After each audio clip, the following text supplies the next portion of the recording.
That Christmas Eve, the brutal Ohio cold bit right through my thin jacket as I stood in front of the shiny oak door. My phone was still warm from my grandpa's quick call. "Dorian, get over here right now. I'm at your parents' new house," he said, his voice bubbling with excitement, like he was about to share an amazing secret. Grandpa Will, a successful businessman always swamped with his construction company in Chicago, rarely had time to visit. Just thinking about seeing him made me smile. Even in the bone-chilling winter night, I pushed the door open, and immediately, the warmth from the fireplace and the delicious smell of roasted meat wrapped around me. Grandpa sat at the head of the dining table, his eyes twinkling like stars when he saw me. He stood up and hugged me tight, his familiar woody cologne instantly, making me forget how tired I was. "Dorian, do you like this house?" he asked, his voice full of pride, as if he'd just given me something priceless. "Yes, it's a beautiful house, Grandpa," I replied, trying to keep my voice steady. "But it's my parents' house." A moment of deafening silence followed. Grandpa's face hardened, his eyes wide as they darted from me to my father, Gregory, then to my stepmother, Susan, sitting across the table. My father, usually so calm, suddenly turned pale, his hand trembling as he held his wineglass. Susan coughed, forcing a strange smile, but her eyes glinted with panic. "Your parents' house," Grandpa repeated, his voice dropping, as cold and sharp as the night wind outside. "Dorian, explain yourself." I didn't understand what was happening, but a wave of unease washed over me. I glanced at my father, waiting for an explanation, but he just lowered his head, avoiding my gaze. Susan quickly jumped in, her voice trembling. "Will, there must be a misunderstanding. This is the family's house." But Grandpa didn't look at her. He looked at me, and in that moment, I knew a terrible secret was about to come out. "Hello, my name is Dorian Marsden. The story I'm about to tell is about the years I lived in the shadow of unfairness, pushed aside by my own family. If you've ever felt like you didn't belong anywhere, like you were treated as an outsider, then maybe you'll understand me. But even if you haven't, I still want you to hear this story. A story about a boy who grew up with a heart full of scars and how he found light in the darkness. I was born in a small suburban town in Ohio where the streets were lined with golden leaves in the fall and everyone knew each other like family. But my family was different. My mother, Diana, passed away shortly after giving birth to me due to medical issues I still don't fully grasp. All I know is that she was the only light I never got to meet. My father, Gregory Marsden, was a stern man who always kept his distance from me, as if my existence reminded him of pain he wanted to forget. When I was 3, my father remarried Susan, a woman with a cold smile and calculating eyes. They had a son together, Benjamin, or Ben as everyone called him. Ben was the center of their world. To my father, Ben was the pride and future of the Marsden family. To Susan, Ben was everything she lived to protect and spoil. And me, I was the stepchild, the unwanted kid, the faint shadow in the house I called home. From a young age, I felt the difference. When I was 5, I remember sitting in the corner of the living room watching Ben get a remote-controlled toy car, the kind every kid dreamed of. I got a used plastic car with chipped wheels, which my father said was good enough. "For me, Ben needs new things to develop his intellect," Susan said, as if I wasn't worthy of anything better. When I got high grades at school, my father would just nod and say, "Not bad, but don't get complacent." Meanwhile, if Ben got a C, the whole house would celebrate like he'd won a Nobel Prize. I wasn't a jealous kid. Honestly, I just wanted to be loved, to be acknowledged, even just once. But as the days passed, I realized that in my father's and Susan's eyes, I was never good enough. Susan would say things like, "Dorian, why don't you try to be more like Ben?" Or, "You should be grateful to live in this house." Those words, no matter how softly spoken, cut into me like knives. I started to wonder, was I really a burden? Was I truly unworthy of love? Our family wasn't poor, but we weren't rich either. My father worked as a manager at a local insurance company while Susan stayed home as a housewife, doting on Ben like he was a little king. I wasn't allowed to complain because my father always reminded me I was lucky to have a roof over my head, but that roof never truly felt like mine. My room was a tiny attic space with a creaky old bed and a window overlooking a dark alley. Meanwhile, Ben had a spacious room filled with toys and posters of famous bands. Once I asked my father why I couldn't have a room downstairs like Ben, and he snapped, "Don't ask for too much, Dorian, know your place." I grew up with words like those, constant reminders that I wasn't important in this family, but I didn't let myself drown in sorrow. I learned to smile, to pretend everything was fine. Even though a storm raged inside me, I told myself that one day I would escape the shadow of this family and prove I wasn't the useless person they thought I was. When I was 18, I graduated high school with decent grades, though no one at home noticed. I dreamed of going to college, becoming an engineer, or doing something to make Grandpa, the only person who truly cared about me, proud. But that dream was quickly crushed. One evening when I asked my father about applying for scholarships or loans for college, he looked at me with cold eyes. "Dorian, we don't have enough money," he said. "Ben needs to be prioritized. He has great potential, and we have to invest in him."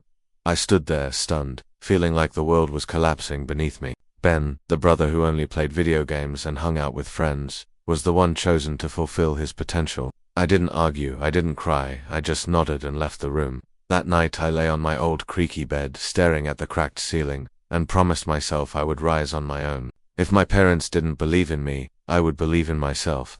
I started working at a Walmart in town, first as a cashier, then as a stockroom worker. The job wasn't easy. Long night shifts, working through holidays, and dealing with difficult customers left me exhausted, but I didn't complain. Every dollar I earned was a small step toward escaping my family. I rented a small rundown apartment with stained walls and a leaky faucet, but at least it was mine. I no longer had to hear Susan's snide remarks or see my father's disappointed looks. Meanwhile, Ben was fully supported by our parents. He attended a prestigious private school, drove a brand new car our father bought, and never had to lift a finger. Once, Susan came to the store where I worked, saw me behind the cashier counter, and smirked. "Dorian, this is what you're doing. Such a shame Ben will never have to do menial work like this." I gritted my teeth, forcing a smile, but inside I wanted to scream. Why? Wasn't I worthy of the same opportunities as Ben? Those years, I lived in loneliness. I didn't have many friends, because I spent most of my time working and saving money. But I wasn't entirely alone. Grandpa Will was the one bright spot in my life. He lived in Chicago, running a large construction company. He was a man of work. Occasionally, when he had time, he would call me. Those calls were my lifeline. He talked about his projects, asked about my life, and always said, "Dorian, you're a strong young man. Don't let anyone make you think otherwise." I never told him how my father and Susan treated me. I didn't want him to worry, and part of me feared that if I spoke up he'd think I was weak. Grandpa was the only one who told me about my mother. He said Diana was a gentlewoman who loved books and dreamed of a fair world. He blamed himself for not being there when she gave birth to me, as work had kept him away. "If I had been there, things might have been different," he said, his voice choking. I didn't blame him. I only wished I could have met her, even just once, to know I had been loved. As the years passed, I grew accustomed to my independent life. I learned to fix the plumbing in my apartment, cook simple meals, and keep my heart from breaking further. But deep inside, there was always an emptiness, the void of a family I never truly had. I didn't know that while I was trying to build my own life. A great secret was being hidden by my father and Susan, a secret that would change everything. When I was 21, I was still living in my tiny rented apartment on the south side of town, working night shifts at the supermarket. Empty mornings, simple meals, and interrupted sleep had become so routine they no longer felt unusual. I didn't have much, but I had my freedom, my own space, and a shred of self-respect that I had paid for with years of silent endurance. One early summer afternoon, while I was processing payments at the employee checkout, my phone buzzed. It was a text from Susan. "Come to the new house tonight. Address is 1432 Hollow Creek. Small party." I read the message 3 times, staring at the screen as if it would explain itself. I had never heard them mention anything about moving. There had been no hint that they were looking for a new house, and certainly no one had asked if I wanted to move in with them. I hesitated. Part of me wanted to ignore it, to act as if nothing had happened. But then I thought, maybe this was a chance to reconnect, even just a little, even if it was just a polite gathering. I wanted to go, maybe to congratulate them, maybe to prove that I was no longer the sullen, quiet kid I used to be. I had changed, and I thought maybe they had to. I stopped by a small liquor store near the supermarket and picked out an affordable bottle of red wine, then swung by the embroidery shop to collect a handkerchief I had ordered the previous week, a small gift with the initials GM embroidered on it. I didn't have much money, but I wanted the gift I brought to be thoughtful. The new house was in a newly developed residential area on the west side of town, a place I had never set foot in. As my car turned onto a street lined with newly planted maples and manicured green lawns, it felt like I was entering another world. Two-story semi-classic houses with wooden doors, grey-tiled roofs, and red brick steps. Everything exuded a sense of abundance and order that I had never felt in our old house. I parked in front of the house with the address Susan had sent. It was a cream-colored home with a stone-stepped front yard, a wide porch, and arched windows overlooking a garden. I got out of the car, holding the bottle of wine and the gift, and stood still for a few seconds in front of the door. For some reason, my heart was pounding. Not out of excitement, but because an indescribable feeling stirred within me, as if I was about to step into something that didn't belong to me. Susan opened the door. She was wearing a silk dress, her makeup meticulously done. "Oh, Dorian, come in," she said, her smile as thin as the layer of blush on her cheeks. I stepped inside and looked around. The spacious living room with glossy wooden floors, a granite fireplace, beige armchairs, and a classic chandelier. Family photos already hung on the walls. My father and Susan's wedding picture, Ben holding a sports trophy, no photos of me. I wasn't surprised. My father was in the kitchen opening a bottle of wine, dressed in a white dress shirt, looking more relaxed than usual. When he saw me, he gave a single nod. "Oh, you're here. Nothing more." I handed over the wine and the gift, saying, "Congratulations on the new house, Dad." He took them, set them on the table without opening them, and turned away. The party consisted of just a few people, new neighbors, an older couple who were friends, and one of my father's colleagues. They chatted about the neighborhood, rising property prices, interior design, and the pool they planned to build in the backyard. I sat in the corner, silent, listening. No one asked where I was from. No one noticed that I poured myself water instead of wine. "We had to search forever to find this house," Susan said to the person next to her, her voice brimming with pride. "Luckily, we closed the deal just before the market prices shot up. Gregory has a great eye for houses." My father nodded, smiling, not denying it. I sat there trying to smile along. I genuinely wanted to congratulate them, not for the house, but because I believed they had finally found something that made them happy. I didn't know that in that moment, I was congratulating them for taking a gift that rightfully belonged to me. That night, when I returned to my rented apartment, I opened my phone, intending to send Grandpa a quick message to check in, but I hesitated. He was getting older and busy. I didn't want to bother him. I set the phone down, lay on my bed, and stared at the peeling ceiling. Then I drifted off to sleep, completely unaware of the truth lying silently beneath my feet like an unexploded bomb. After the day I attended the housewarming party, everything seemed to return to its old rhythm, or at least the half-hearted routine I had long grown accustomed to. No one mentioned that day again. No one asked what I thought of the new house. And of course, no one brought up the possibility of me moving in with them. But something strange started happening. From that point on, for every major holiday, Thanksgiving, Christmas, Ben's birthday, even my father and Susan's wedding, Anna received an invitation to their house. They weren't warm, heartfelt invitations, but curt text messages. 6 p.m., come for dinner. Ben's looking forward to seeing you. We have guests, be on time. I went not because I believed they had changed, but because I still felt the duty of a son. Each time I brought a small gift, carefully chosen and wrapped by hand, but my gifts were usually set aside, unopened in my presence, and no one offered a clear word of thanks. And the strangest thing was they started pulling me into family photos. The first time was that Christmas. Susan called me over saying, "Dorian, stand closer to Ben. We're taking a family picture."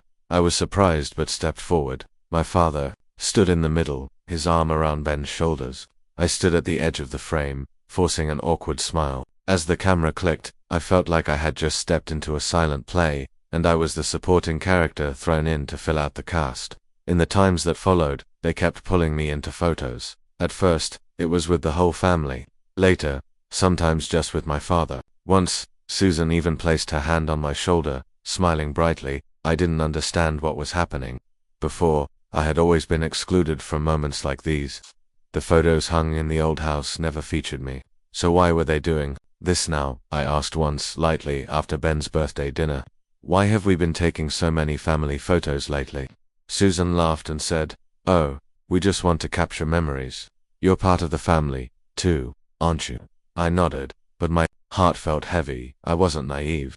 I knew something wasn't right, but I couldn't put a name to it. I only felt like I was being led along, forced into a fake frame I had never belonged to, as if I were playing the role of the harmonious eldest son in a photo meant for display, not as myself. And then on Christmas, when I was 23, the truth finally came to light. It was bitterly cold that day. I had just finished my shift at 4:30 in the afternoon, sitting in my rented apartment, drinking coffee, planning to show up a little late as usual, just enough to make an appearance, eat a few bites, take a few photos, and leave early. My phone rang. It was Grandpa. "Dorian, come over right now. I'm at your new house, 1432 Hollow Creek. I wanted to surprise you." I froze. Grandpa was here. In Ohio, he rarely left Chicago. His construction company always kept him tied up. I quickly threw on my jacket and rushed out the door. My mind swirled with questions. Why didn't he tell me he was coming? And why was he at my father's house? When I arrived, the house was glowing with Christmas lights. Wreaths hung on the door, and the twinkling lights of a Christmas tree shimmered through the window. I knocked, my heart pounding. Susan opened the door, her smile stiffening when she saw me. "Dorian, why are you—" She stopped, her eyes darting over my shoulder, and I heard Grandpa's voice from inside. "Dorian, come in, my boy." Grandpa stood in the living room, tall and imposing, his silver hair gleaming under the chandelier. He hugged me, a tight embrace that carried both excitement and a hint of tension. "I wanted to surprise the whole family," he said, looking around. "This house, it's wonderful, isn't it? Are you happy living here?" I hesitated, a wave of unease rising within me. I don't live here, Grandpa. I just visit." Grandpa's face changed. His smile vanished, and his eyes narrowed, shifting from me to my father, Gregory, who stood near the fireplace, a glass of wine in his hand. Susan quickly jumped in, her voice syrupy. "Will, there must be a misunderstanding. Dorian likes living independently, don't you, dear?" She looked at me, her eyes practically commanding me to agree, but Grandpa didn't look at her. He fixed his gaze on me, his voice lowering. "Dorian, tell me the truth. You don't live here." I took a deep breath, feeling the weight of the entire room pressing down on my shoulders. "I live in a rented apartment, Grandpa, on the south side of town. I pay for it with my supermarket wages." Silence. A heavy, suffocating silence, as if the air had been sucked out of the room. My father bowed his head, his hand tightening around his glass. Susan started to speak, her voice trembling. "Well, we thought it was best for Dorian. He wanted to be independent, and Ben needs space to ... Enough." Grandpa cut her off, his voice sharp as a blade. "Gregory, explain yourself. 2 years ago, I sent you $400,000 to buy a 3-bedroom house in this neighborhood, a gift for Dorian to give him a good start. I made it clear, the house was for Dorian. So why is he living in a rundown apartment while you and your family are living in that very house?" My father's face went pale as if the blood had drained from his body. Susan opened her mouth, but no sound came out. I stood there stunned, feeling the ground crumble beneath me. "A house for me. $400,000. I looked at Grandpa, then at my father, searching for an explanation. A sign that this was just a misunderstanding. But there was no misunderstanding. My father set his glass down, his voice shaky, but trying to stay composed. I thought the house would be better used by the whole family. Dorian's independent. He doesn't need a big house like this. Ben's young. He needs a good environment to grow, to study. Doesn't need." Grandpa roared, stepping toward my father. "You're saying he doesn't need it? Dorian, the grandson I entrusted to your care, is living in a rundown apartment, working night shifts to survive, while you and your wife live in the house that was meant for him. What did you do with the money I sent? You put the house in your name, didn't you?" My father didn't answer. He lowered his head, his shoulders trembling. Susan, regaining her voice, interjected. "Will, you don't understand. Dorian isn't my biological son. Ben is the future of this family. Dorian, he doesn't deserve a house like this. He's just ... "Shut up," Grandpa shouted, his voice echoing so powerfully it seemed to shake the room. "Doesn't deserve. Dorian is Diana's flesh and blood, my daughter's son. He's my grandson, and I trusted you, Gregory, to take care of him. But what have you done? You stole the gift I meant for him, deceived me with these fake family photos." He pointed at the picture on the wall, the one of the whole family in the living room with me awkwardly standing at the edge. "I thought Dorian was living happily here. I believed the photos you sent, but it turns out it was all a charade to hide your greed." My throat tightened. The photos, the times I was called over to pose for pictures, the staged moments I couldn't make sense of. It was all to deceive Grandpa, to make him think I was part of this happy family. I looked at my father, waiting for an explanation, an apology, anything, but he remained silent, his eyes avoiding mine. Dorian, Grandpa turned to me, his voice softening but still resolute. Go get your things. You're coming to Chicago with me. This house, I'll make sure it belongs to you as I originally intended. And you, Gregory, I'll be speaking with my lawyer. You'll answer for what you've done. Susan burst into tears, but I felt no pity for her. My father finally spoke, his voice. Dorian, I just wanted what was best for the family. Best for the family, I repeated, my voice calm but cold. You never considered me part of this family. I've spent my whole life trying to make you proud, but all you ever saw was Ben. You took away my chance, and you didn't even bother to tell me the truth. I turned away, unable to look at him any longer. Grandpa placed a hand on my shoulder, his eyes filled with pain, but also unwavering determination.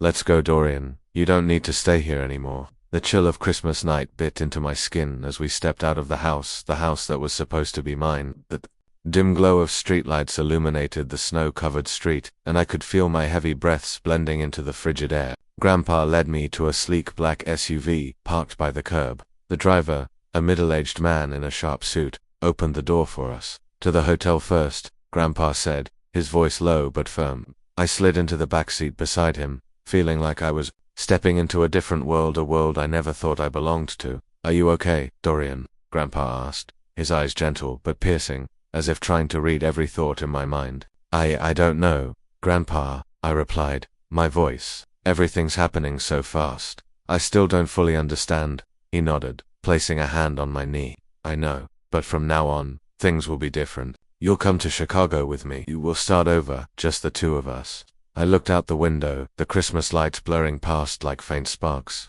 Chicago, a city I'd only heard about through Grandpa's stories, where he built his construction empire from nothing. I had never been there, never thought I'd have the chance, but now it was where I would begin again. A new life, a chance to escape the shadow of my past. The next morning we took an early flight to Chicago. I sat by the window, gazing down at the endless snow-covered fields below, feeling like I was leaving behind an old, worn-out world for a dream.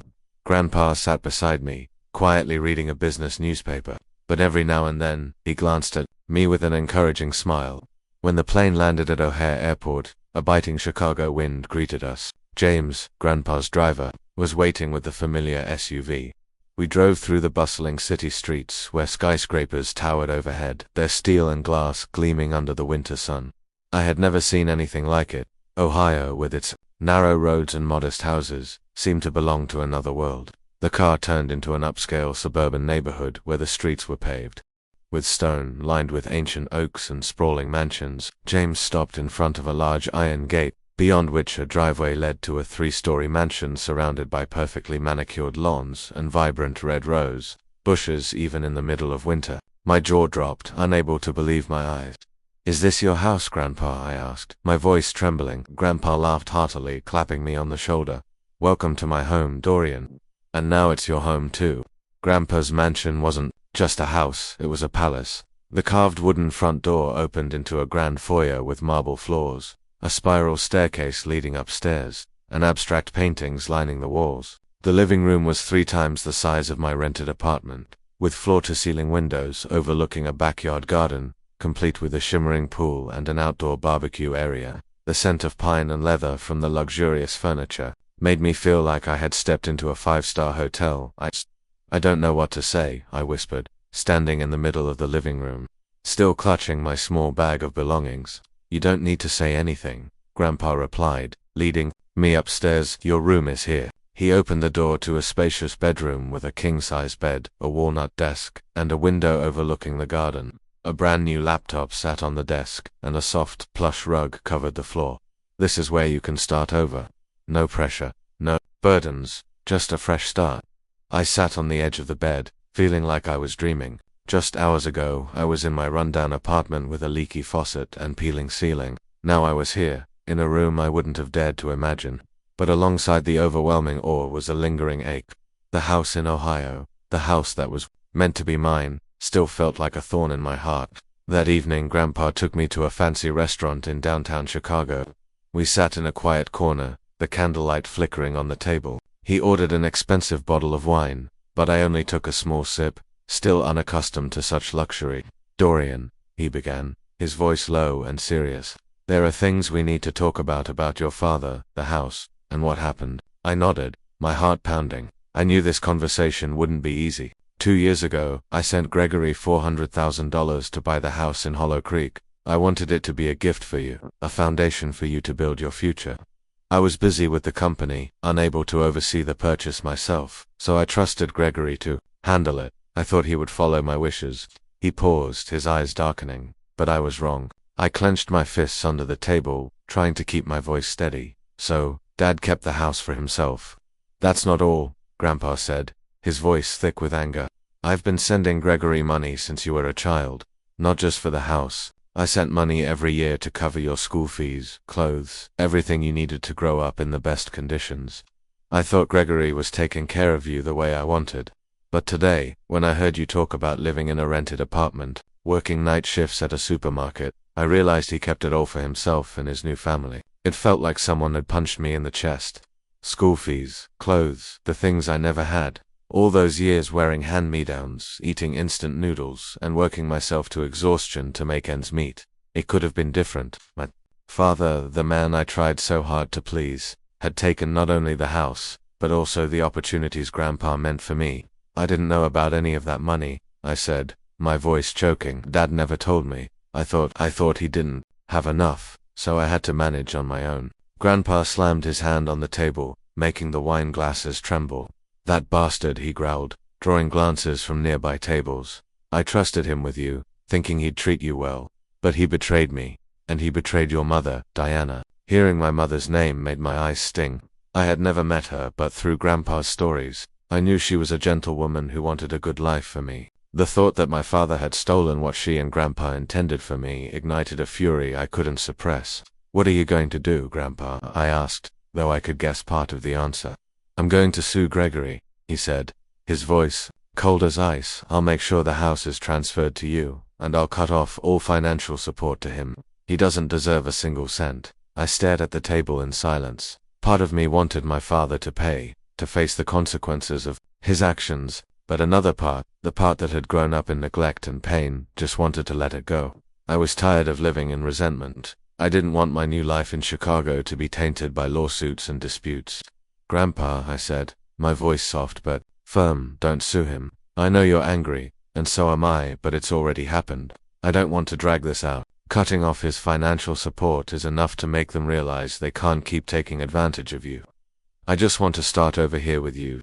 Grandpa looked at me, his eyes softening, though I could still see the pain in them. "Are you sure, Dorian? You have every right to claim what's yours." "I'm sure," I replied. "That house, it doesn't matter anymore. I want to build my future, not live to fix the past." He nodded slowly, placing a hand on my shoulder. "You're stronger than I thought, Dorian. Your mother would be proud of you." The weeks that followed in Chicago were an emotional journey. I moved permanently into Grandpa's mansion, and each day felt like I was learning to live again from scratch. Grandpa didn't just give me a home, he gave me a chance to rediscover myself. He took me to visit his construction company, a modern building in downtown Chicago with bright offices and a bustling team of employees. He introduced me to everyone as Will Marston's grandson, and for the first time, I felt recognized, seen, as a person of value. "Would you like to try working here?" he asked one day as we stood overlooking a construction site in the suburbs. "You don't have to do big things right away. You can start with small projects. Learn as you go." I hesitated. I had never imagined myself working in construction with its technical blueprints and complex numbers. But the trust in Grandpa's eyes made me want to try. "I'll give it a shot, Grandpa," I said. "But I can't promise I'll be good at it right away." He laughed heartily. "No one's good from the start, Dorian. But you have heart and determination. That's all I need." I started working at his company, initially as an assistant in the planning department, organizing documents and tracking project progress. The work wasn't easy, but with each passing day, I learned to read blueprints, understand construction processes, and even began contributing ideas during meetings. My colleagues, who at first only knew me as the boss's grandson, gradually looked at me with respect. They saw me work hard, stay late to finish tasks, and refuse to rely on Grandpa for special treatment outside of work. I began exploring Chicago. I walked through its lively streets, visited museums, and spent hours in coffee shops, reading books, or simply watching people pass by. For the first time in my life, I felt like I had time to breathe, to dream, to become a better version of myself. Though life in Chicago gave me hope, the scars of my past didn't fade easily. Some nights I lay in the comfortable bed in my new room, but dreamed of my old rented apartment, hearing Susan's mocking voice or seeing my father's cold gaze. I wondered if I truly deserved this life or if it was all a dream that would vanish. Grandpa noticed when I grew quiet. One evening, as we sat by the fireplace, he handed me an old framed photo. It was my mother, Diana, smiling brightly, holding a small dog. "Your mother always wanted you to be happy," he said. "I couldn't be there for her when she needed me most. But I won't let that happen with you." I held the framed tear silently. Falling, "I wish I could have met her," I whispered. "You're more like her than you know," he said. "She was strong but gentle. You have her heart." Those words were like a healing balm. I started keeping a journal, writing down my thoughts, dreams, and even my pain. I no longer wanted to run from my past. I wanted to face it, understand it, and let it make me stronger. One morning, about 3 months after moving to Chicago, I received a letter from Ohio. The envelope had no sender's name, but the familiar handwriting made my heart tighten. It was from my father. I opened it, my hands trembling. Inside was a single sheet of paper with short handwritten lines. "Dorian, I know I have no right to write this letter. What I've done is unforgivable. I was wrong to keep the house, to keep the money your grandfather sent for you. I let the pain of losing your mother turn me into a terrible father. I don't expect your forgiveness, but I want you to know I regret it. Susan and Ben have moved out of the house. I'm in the process of transferring ownership to you as your grandfather intended. I hope one day you can look at me without seeing disappointment. Gregory." I read the letter 3 times. My emotions, a mix of anger, pain, and a faint sense of relief. I didn't know if I could forgive him. The years of being abandoned, treated as an outsider, couldn't be erased by a single letter. But I knew I didn't want to carry resentment forever. I showed the letter to Grandpa. He read it silently for a long time, then said, "It's your decision, Dorian. If you want to take the house, I'll help you. If not, I'll respect your choice." I thought about the house in Hollow Creek with its green lawn and warm fireplace. It had once been my dream, but now I didn't need it to feel worthy. "I don't want the house, Grandpa," I said. "I want to sell it and use the money to go to college. I want to become an engineer like I always dreamed." Grandpa smiled, his eyes sparkling with pride. "That's my grandson." I enrolled in a university in Chicago, majoring in civil engineering. With Grandpa's support and the money from selling the house, I began the educational journey I once thought was impossible. The first days at school weren't easy. I was older than most of my classmates, and the complex technical concepts kept me up late studying, but I didn't give up. Whenever I felt like quitting, I thought of my mother, Grandpa, and the promise I made to myself. I wouldn't let my past define my future. In Chicago, I also found new friends, people who didn't know my past, but liked me for who I was. I joined an engineering club where I met Emma, a smart girl with a radiant smile who teased me for my habit of taking detailed notes. For the first time, I felt like I had a community, a place where I belonged. Grandpa remained my greatest anchor. He wasn't just a guide, but a friend, always reminding me that I was stronger than I thought. Some evenings we sat by the fireplace, sharing stories about my mother, about the days he built his company, and about my dreams. The house in Ohio was sold, and the money was deposited into my tuition account. My father didn't contact me again, and I didn't reach out to him. Maybe one day I'll be ready to talk, to forgive, but for now, I wanted to focus on the present, on what I could build. 2 years have passed since that fateful Christmas night when the truth about the house and Grandpa's money was exposed. Chicago has become my home, not just because of its bustling streets or towering skyscrapers, but because it's where I found myself. I'm in my second year of college, majoring in civil engineering, and each day, I feel closer to my dream of becoming an engineer, a dream my father once crushed with the excuse of not enough money. I found a community of friends, a clear purpose, and most importantly, a sense that I deserve what I've achieved. But while I was building my new life in Chicago, back in Ohio, my father's family, Gregory, Susan, and Ben, was falling apart. I didn't know much about them over the past 2 years, except for a few rumors from old acquaintances in town. They said my father had lost his job at the insurance company, that Susan no longer hosted lavish parties, and that Ben, the pride of the Marston family, had dropped out of college after just 1 semester. I didn't dwell on it. The past was the past, and I had learned not to let it pull me back. until one day, the past came knocking. One late autumn afternoon, while I was studying for midterms in the university library, my phone buzzed. It was an unfamiliar number from Ohio. I hesitated but answered. Susan's voice came through, weak and trembling, devoid of the arrogance it once carried. "Dorian, it's Susan," she said, her voice faltering. "I know you're busy, but I need to talk to you about the family." I gripped the phone, a chill running down my spine. "Family." The word sounded foreign coming from her. "What's going on?" I asked, my tone colder than I intended. "We're in trouble, Dorian, real trouble. I thought maybe you could help." I stayed silent, letting her continue. Susan launched into a long story, her voice a mix of desperation and an attempt to cling to dignity. After Grandpa cut off all financial support, my father, Gregory, lost his steady income. He had been fired from his job, unable to focus amid the family's turmoil. Susan couldn't find work, having never held a job since marrying my father. They had sold most of their possessions to pay off debts, but it wasn't enough. The house in Hollow Creek, though transferred to me and later sold, was no longer theirs to live in. They had moved to a small apartment on the edge of town, which Susan described as cramped and unworthy of our family. "And Ben," Susan paused, her voice choking. "Ben's struggling. Dorian, he's working at a fast food restaurant, but he's not used to it. He doesn't know how to handle things like that. He needs help." I let out a laugh, not out of amusement, but from the irony. Ben, the spoiled little brother who was once treated like a king, now had to work to survive. Ben, who had a new car, a room full of toys, and never had to worry about money, was now struggling in a job I had done since I was 18. I felt a fleeting sense of satisfaction, but it was quickly replaced by an emptiness. "Susan," I said, my voice calm but firm, "you're calling me for help after everything that happened, after Dad took my house, after you said I didn't deserve it. You think I'll forget the years I was treated like an outsider, like a burden?" Susan was silent for a moment, then spoke, her voice almost a whisper. "Dorian, I know we were wrong, but we're family. Ben's your brother. You can't turn your back on your family." "Family," I repeated, my voice laced with bitterness. "You and Dad never treated me like family. You said I wasn't worthy.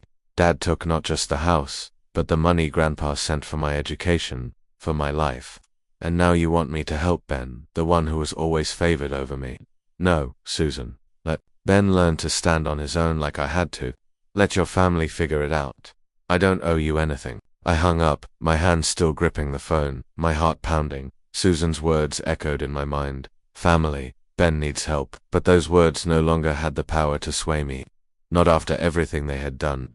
Over the past 2 years, I hadn't heard directly from my father, Susan, or Ben. Bits of gossip from Ohio reached me through old acquaintances, but I didn't seek them out. I was busy with my new life in Chicago, my classes, projects at Grandpa's company, and evenings spent talking with Emma, my increasingly close friend. But those rumors, though I tried to ignore them, crept in like cold gusts from the past. My father, Gregory, had once been a confident man, always maintaining a calm, authoritative presence in the family. He worked at the insurance company with a salary that supported a comfortable lifestyle for Susan and Ben. But after that Christmas night 2 years ago, when Grandpa cut off all financial support, everything began to unravel. His company faced market struggles, and he, distracted by family tensions, couldn't hold on to his managerial position. He was fired 6 months after the incident and hadn't found stable work since. The savings he had accumulated from Grandpa's money meant for me, had been squandered on luxuries, a new car for Ben, family vacations, and parties to keep up appearances with neighbors. When Grandpa's money stopped coming, they could no longer sustain that lifestyle. Susan, once proud of being the perfect housewife, couldn't adapt to earning a living she had never worked, never needed to. Her skills were limited to hosting parties and shopping. When the family had to move out of the Hollow Creek house, the house I sold to invest in my future, they relocated to a small 2-bedroom apartment on the edge of town, which Susan called unworthy. The apartment was cramped and run down, with stained walls and a leaky plumbing system, a painful contrast to the luxurious house they once called home. They sold Ben's car, his expensive toy collection, and even Susan's prized jewelry, but the debts kept piling up, from mortgage loans to unpaid bills. Ben, the brother once hailed as the future of the Marston family, dropped out of college after one semester. Accustomed to being pampered, he couldn't handle the pressure of academics or responsibility. Instead of continuing his education, Ben took a job at a fast food restaurant in town, but that job, standing behind a counter, dealing with demanding customers and working long shifts, was something he wasn't prepared for. Ben, who once mocked me for doing similar work, now faced the reality that he lacked the skills or patience to succeed in such an environment. His co-workers complained that he was slow, unfocused, and prone to mistakes. He was fired after 3 months, and since then bounced from job to job, never lasting long. I learned these details not because I sought them out, but through whispers from old acquaintances in Ohio. A few of Grandpa's friends, still in touch with him, shared the story of Gregory's family's downfall as a cautionary tale. They said Susan was now trying to sell products online without success. My father worked part-time at an auto repair shop, but the income wasn't enough to cover living expenses. They lived in hardship, and for the first time they faced the reality I had known since childhood: scarcity and the struggle to survive. A month after Susan's call, I received another letter from my father. It wasn't an apology like the last one, but a plea. He wrote that the family was on the brink of bankruptcy. The apartment they rented was now at risk of eviction due to unpaid rent. Ben, after being fired from his third job, had given up on finding steady work and started hanging out with a bad crowd, drinking and causing trouble in town. My father wrote that he had no one else to turn to, that I was their last hope. He used the word family repeatedly, as if it could awaken some sense of duty in me. I read the letter in my room at Grandpa's mansion, sitting on the king-size bed I still wasn't entirely used to. Each word felt like a knife reopening old wounds. I remembered the years of being pushed aside, being called unworthy, being compared to Ben as a reminder that I was never good enough. I remembered the nights lying on the creaky bed in the attic, wondering why I wasn't loved. And I remembered that Christmas night when I learned that everything I had longed for, a home, an opportunity, had been stolen by my father and Susan. I called Grandpa and told him about the letter. He listened, his eyes darkening just as they had that Christmas night 2 years ago. "What are you going to do?" he asked, his voice steady, but not pressuring. He always respected my decisions, though I knew he was still furious about what Gregory had done. "I'm not going to help them," I said, my voice firm. "They had their chance. Ben had everything I didn't. A car, a nice room, our parents' love. If he has to work to survive now, that's a lesson he needs to learn." I pulled myself up from nothing. "I don't owe them anything." Grandpa nodded, saying nothing more, but I knew he approved of my decision. He had once wanted to sue Gregory too, seek justice for me, but I had chosen to let the past go, and now I chose not to let it drag me back. While Gregory's family struggled in Ohio, I continued my journey in Chicago. I aced my midterms, and Emma, my close friend, threw a small party to celebrate. She had become an essential part of my life, not just for her radiant smile, but for the way she made me feel like I was enough. I took on more work at Grandpa's company, handling larger projects and even leading a small construction job in suburban Chicago. Each step was proof that I didn't need my father's or Susan's validation to succeed. I also began writing a book, not to recount my story, but to document the lessons I'd learned about resilience, finding self-worth, and overcoming the scars of the past. I didn't know if it would ever be published, but writing it was a way to heal, to turn pain into strength. One winter day, as I walked through downtown Chicago, I unexpectedly saw Ben. He was standing on a street corner wearing a thin jacket, his face gaunt and his eyes sunken. I stopped, unsure whether to approach, but he saw me first, and his eyes lit up with a flicker of hope. "Dorian," he called, his voice hoarse. How are you?" I nodded, keeping my distance. "I'm fine." "Ben, he gave a weak smile. No longer the arrogant boy I once knew. "Not great," he admitted. Things aren't like they used to be. Can you help me? Just a little. I don't have anyone else." I looked at him, remembering the times he was favored, the times I was pushed aside. "Ben," I said, my voice calm, but unyielding. "I had to stand on my own when no one helped me. You can too. Get a job. Learn to take responsibility. Don't look to me to fix what your family did wrong." I turned and walked away, continuing down Chicago's snow-covered streets. I didn't look back, not because I didn't care, but because I had chosen myself.